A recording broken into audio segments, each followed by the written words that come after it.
Welcome to the market money magnet guys. आज है इस वीडियो में हम बात करने वाले हैं 3 पेनी स्टॉक्स के बारे में। ये तीनों पेनी स्टॉक का स्टॉक प्राइस 4 से 5 रुपए या 20 रुपए के अंदर अंदर है, लेकिन ये पेनी स्टॉक आने वाले समय में अच्छी ग्रोथ दिखा सकते हैं। अब जो पेनी स्टॉक है ये हाई रिस्क हाई रिवॉर्ड वाले स्टॉक्स होते हैं। इनमें रिस्क भी ज़्यादा है, लेकिन हाँ मिला तो रिवॉर्ड भी बहुत ज़्यादा होता है। टाइटन भी किसी समय में पेनी स्टॉक ही था और बहुत सारे ब्लू चिप स्टॉक्स ऐसे होते हैं जो कि पेनी से शुरुआत करते हैं और एक अच्छा पोटेंशियल दिखाते हैं। तो आज इस वीडियो में भी हम 3 ऐसे पेनी स्टॉक्स देखेंगे जो कि आने वाले टाइम में अच्छा पोटेंशियली ग्रो करने की कैपेसिटी रखते हैं। यहाँ पे एक डिस्क्लेमर ज़रूर है कि ये वीडियो किसी भी तरह का रिकमेंडेशन नहीं है बाय या सेल का। This is only for the educational purpose, so take it as a educational purpose.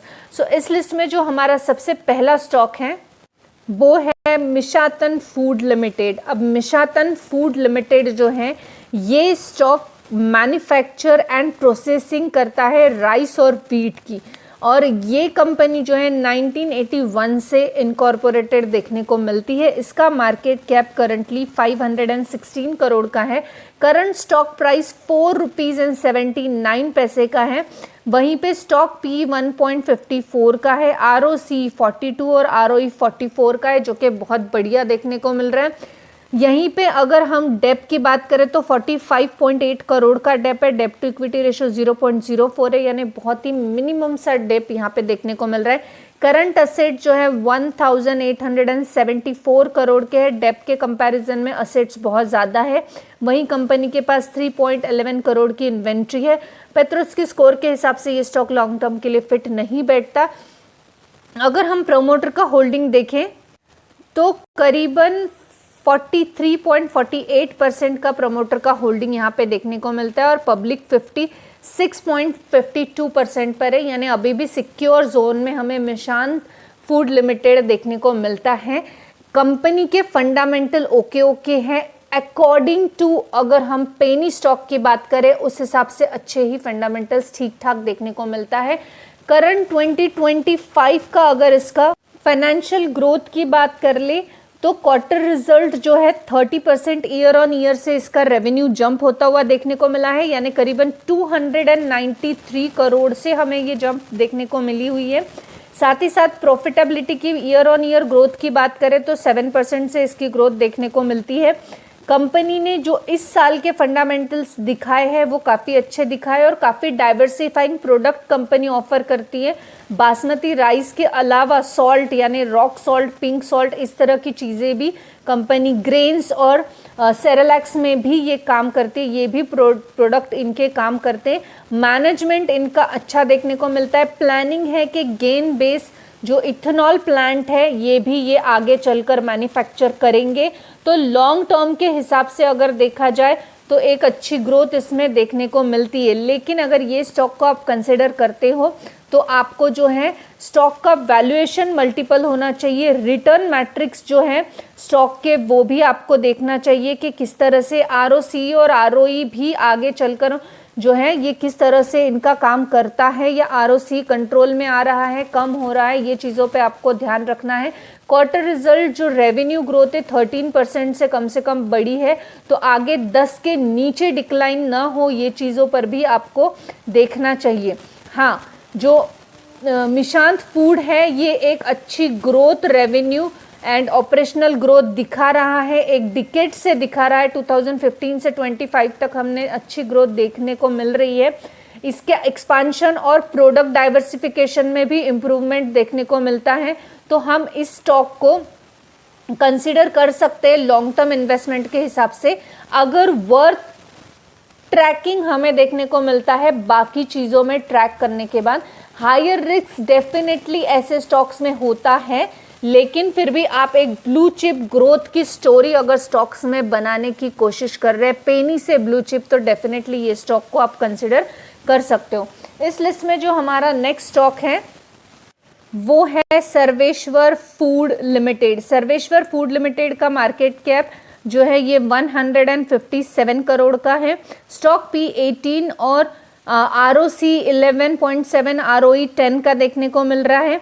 वहीं पे डेप जो है 265 करोड़ यानी 0.57 करोड़ का डेप यहाँ पे देखने को मिलता है। करंट स्टॉक प्राइस 4.69 रुपीज़ का है। असेट्स 1111 करोड़ के। इन्वेंट्री कंपनी के पास 449 करोड़ की है, जबकि पेट्रोस्की स्कोर के हिसाब से ये स्टॉक लॉन्ग टर्म के लिए परफेक्ट बैठता हुआ देखने को मिलता है।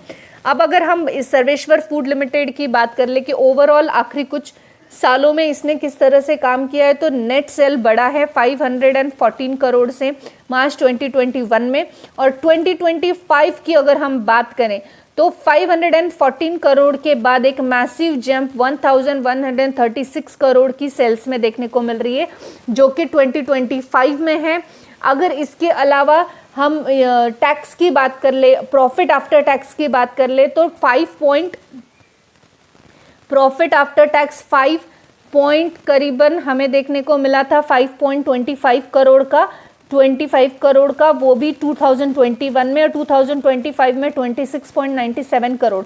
तो कितनी मैसिव जंप नेट प्रॉफिट में भी देखने को मिल रही है। सर्वेश्वर फूड ये अच्छा से ग्रो कर पा रहा है, अच्छे खासे सर्वेश्वर फूड प्रॉफिट में, सेल्स में, सभी में जो है अच्छी ग्रोथ दिखा रहा है।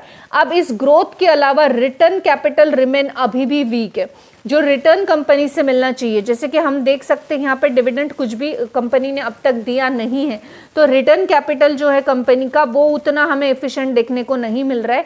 रिटर्न ऑन इक्विटी की बात करें तो जैसे कि हम ऑलरेडी देख चुके, रिटर्न ऑन इक्विटी जो है कंपैरेटिवली थोड़ा एक्सपेक्टेड इसमें जो ग्रो होना चाहिए था, ज़्यादा होना चाहिए था, वो हमें कम देखने को मिलता है। अब अगर हम ओवरऑल वर्डिक्ट की बात कर ले तो सर्वेश्वर फूड जो है ये एक ग्रोइंग रेवेन्यू एंड प्रॉफिट दिखा रहा है। एक प्रॉफिट और रेवेन्यू इसका कंसिस्टेंसी से ग्रो होता हुआ हमें देखने को मिल रहा है। साथ ही साथ अगर हम बात करें कि लिमिटेड कैपिटल इफिशिएंट होने के बाद भी रिटर्न ऑन इक्विटी हमें बढ़िया देखने को मिलती है। फाइनेंशियल रिस्क डेफिनेटली एक डेप की वजह से बना हुआ है, क्योंकि डेप थोड़ा सा स्लाइटली यहाँ पे ज़्यादा देखने को मिलता है। लेकिन लॉन्ग टर्म इन्वेस्टर अगर आप हो तो वॉच एंड वेट का एक फॉर्मूला यहाँ पे आपको अपनाना चाहिए, क्योंकि स्टॉक को अभी भी ट्रैकिंग और ग्रोथ की ज़रूरत रहेगी अगर इस स्टॉक को आप कंसिडर करते हो।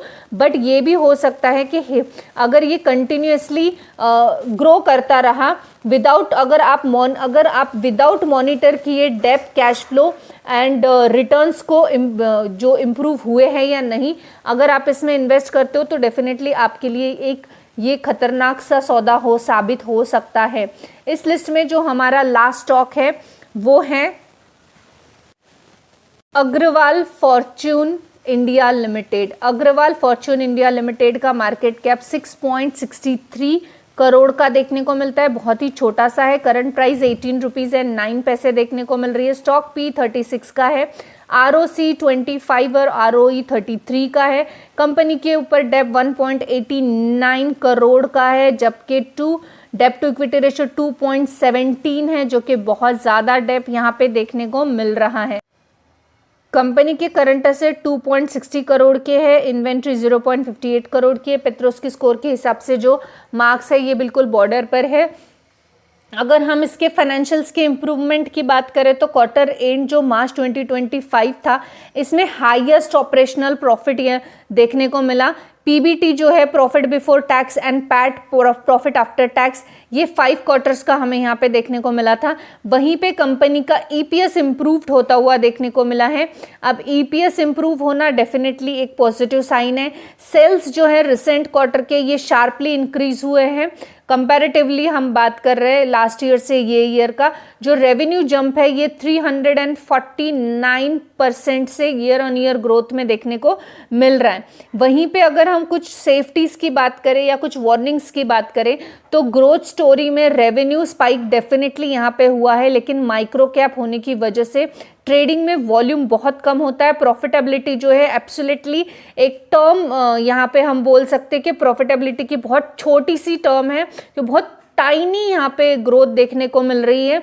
रेवेन्यू 2.29 करोड़ का था करीबन, जो कि नेट प्रॉफिट ओनली 0.01 करोड़ का, तो बहुत ही मार्जिन जो है ये बहुत ही कम यहाँ पे देखने को मिल रही है। अब अगर हम इसके फाइनल वर्डिक्ट की अगर हम बात कर ले तो डेफिनेटली ये बहुत ही छोटा स्टॉक है, लेकिन आप अगर इसमें इन्वॉल्व होना चाहते हो एज अ स्टडी पर्पस और बाइंग पर्पस तो आपको डेप्थ पे ध्यान रखना है। बहुत ही स्मॉल साइज है तो लैक ऑफ इंस्टीट्यूशनल इंटरेस्ट भी इसमें देखने को मिल रहा है, कोई भी इंस्टीट्यूशनल इन्वेस्टर्स नहीं है, तो ग्रोथ यहाँ पे अच्छी है, पर ये एकदम रीबस्ट स्टेट पर है, यानी कभी भी कोई भी इसमें जो है एक धमाका आ सकता है और माइक्रो रिकवरी स्टोरी यहाँ पे कंपनी की देखने को मिलती है ग्रोथ के मामले में। तो हम बोल सकते हैं यहाँ पे ये स्टॉक भी बहुत डेंजरस पोजीशन पर है। ऑब्वियस है कि स्टॉक कितना भी अच्छा हो, लेकिन पेनी स्टॉक होने के बाद में यहाँ पे जो है रिस्क बना रहता है, किसी भी तरह का जो है इंस्टीट्यूशनल इन्वेस्टर स्टॉक में इंटरेस्टेड देखने को नहीं मिल रहे। अगर इन तीनों स्टॉक्स में से किसी भी स्टॉक का आप डिटेल फंडामेंटल एनालिसिस चाहते हैं तो आप प्लीज स्टॉक का नाम मुझे कमेंट सेक्शन में लिख के जरूर भेजिएगा, हम इसके ऊपर डिटेल फंडामेंटल एनालिसिस लेकर आएंगे। This video is only for the educational purpose, I am not giving any recommendation here, neither a buy nor a sell. I hope this information is informative for you. Thanks for watching.